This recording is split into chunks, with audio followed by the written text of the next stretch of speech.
I'm here with Miss McRee, nominee for Teacher of the Year, and I'm going to ask her some questions. So, Miss McRee, what is your number one highlight of being a teacher?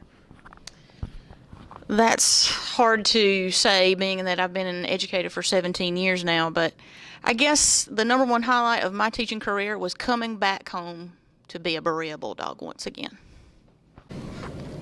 What is some advice you'd give to new teachers coming into the field? I guess I would say that for new educators, make sure that you're always prepared. Have a lesson plan, but also have a couple of good backup plans. I feel that that's a good thing to always have in place. And then I would also say to have a sense of humor.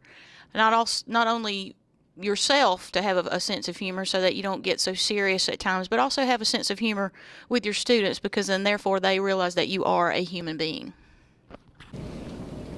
What are some characteristics of an outstanding teacher, and how do you apply those in your classroom?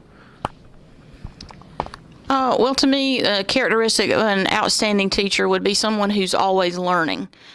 Just because you are the teacher in the classroom doesn't mean that you are an expert by any means. So I think a good educator, an outstanding educator, is one who's always learning and perfecting their craft. If I had to talk about myself, I guess things that I do in my own classroom would be that I try to put myself in my students' shoes, and if I feel that something that I could be successful at, then hopefully they can be too. And I just feel that I try to be creative, and I try to use my imagination in my teaching, and I try to use a sense of humor. I try to make it fun and funny, and then therefore hopefully my students will remember the information that I'm trying to bring across.